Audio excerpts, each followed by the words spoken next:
Section 4.6 Nozzles and Diffusers.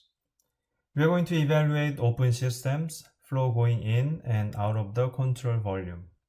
And we'll take a look at common steady flow devices. The steady flow devices mean that any thermodynamic property will have a fixed values at the given locations and will not change with time.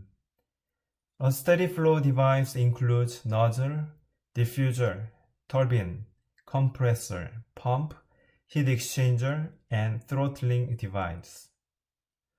Now we will study all these steady flow devices. In thermodynamic systems, there is a need to either increase or decrease the velocity of a fluid.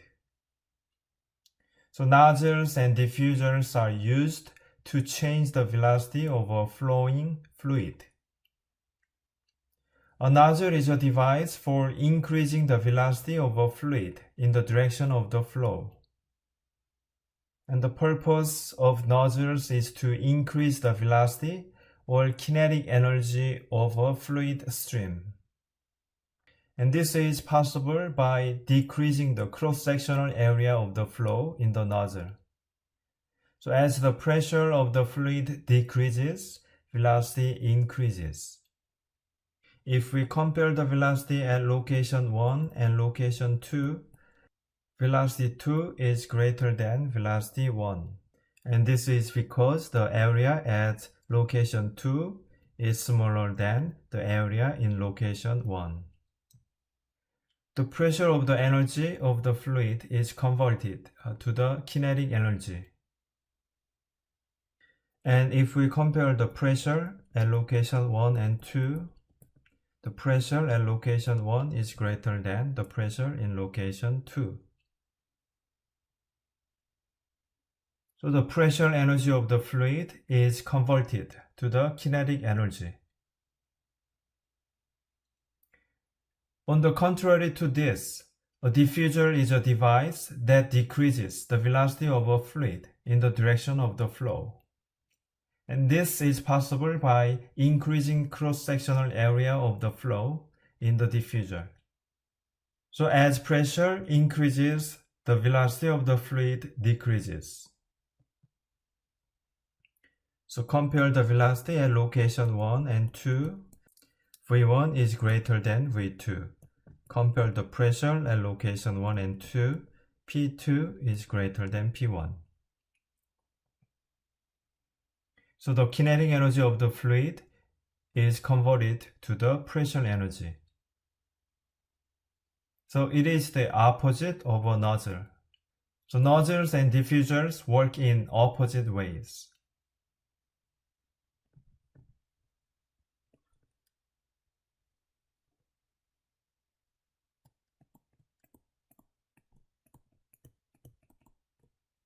Let's consider an open system. There's a single inlet, position 1, and single outlet, position 2. Enthalpy at the inlet H1, pressure P1, velocity V1. Enthalpy at the outlet H2, pressure P2, velocity V2. And the elevation of inlet is Z1. Elevations of the outlet Z2. So the specific kinetic energy at the inlet is half of V1 squared. The specific kinetic energy at the outlet is half of V2 squared. The specific potential energy at the inlet is GZ1. The specific potential energy at the outlet GZ2. The change in specific kinetic energy between the inlet and outlet is half of V1 squared minus V2 squared. The change in potential energy between the inlet and outlet is Z1 minus Z2. The change in enthalpy between the inlet and outlet is H1 minus H2. So we can take the energy balance on the device based on this idea. The analysis of nozzles and diffusers are quite similar. The first law of thermodynamics for open system may be expressed as this. So this is the general form of energy balance equations. The equation is expressed in a rate form. It includes different forms of energy: heat, work, enthalpy, kinetic energy, potential energy. So Q dot is the rate of heat transfer. The unit is kilojoule per second or watt. W dot is the rate of work or power, also kilojoule per second or watt. M dot is the mass flow rate through the device, kilogram per second. The subscript CV on the work is the rate of work that is done by the system or control volume. So it may be shaft work or electrical work. And the term with the subscript 1 indicates the energy entering the system, and the term with the subscript 2 indicates the energy leaving the system. Q is assumed to be into the system. W is assumed to be out of the system. The equation can be simplified by making appropriate assumptions. So if no work is involved within the nozzles and diffusers, it drops out. If there is no potential energy change between the inlet and outlet of the device, it drops out. How about kinetic energy? So there is a significant change in kinetic energy. V2 is greater than V1 for nozzles. V1 is greater than V2 for diffuser. So we will keep the change in kinetic energy. If the nozzles and diffusers are well insulated, there will be no heat transfer between the device and the surroundings, and the process is called adiabatic process. So Q dot drops out. This is the simplified energy balance equations.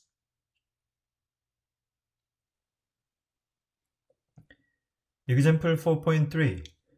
A steam entered a converging diverging nozzle operating at steady state with P1, 40 bar. So pressure is given 40 bar, temperature T1, 400 degrees Celsius, and the velocity 10 meter per second.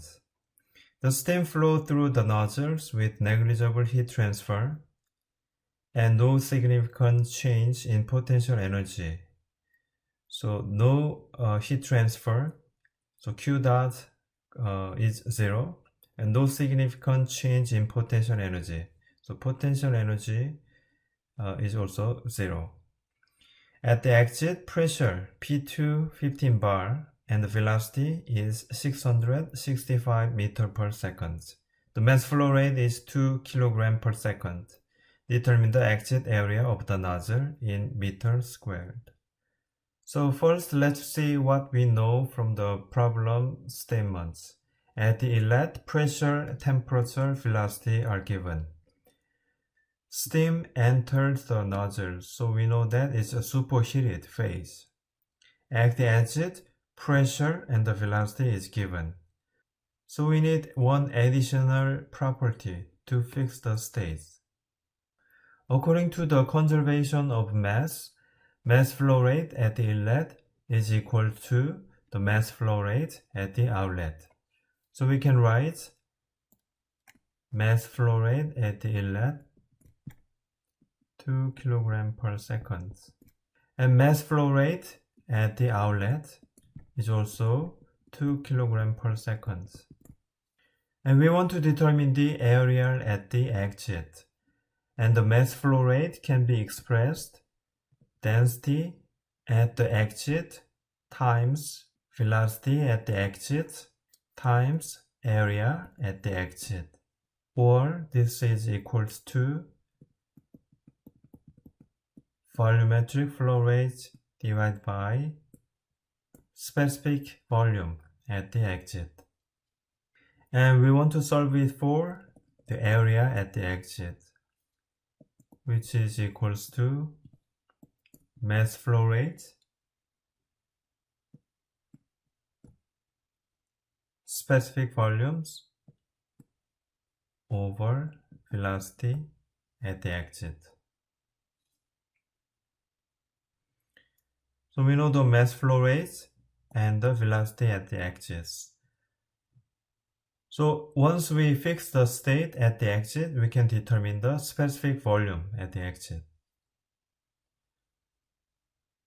So we are going to determine one more property at the axis, and we are going to use the energy balance to determine the unknown. And we are going to apply the energy balance on the nozzle. Since the nozzle is well insulated, Q dot drops out. And there is no work associated with the nozzles, so W dot drops out.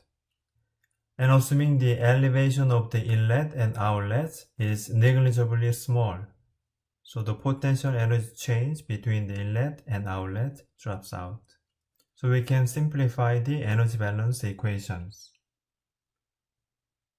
From these energy balance equations, we can solve it for H2. At the inlet, pressure is 40 bar and the temperature is 400 degrees Celsius. And the enthalpy at the inlet is here. And the velocity at the inlet and outlets are given.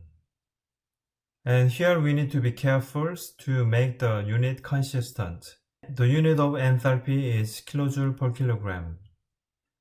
And the unit of specific kinetic energy is meter squared per second squared. So we need to unify the units first. So enthalpy at the exit is determined. So at the exits, we know the pressure and enthalpy, two independent intensive properties. So we can fix the states. So what we want to determine is the V2, specific volume at the exit. So see table 8.4. So this is the tables at 15 bar, and H2 is between these two numbers. And we can interpolate to calculate V2. So we can determine the area at the exit.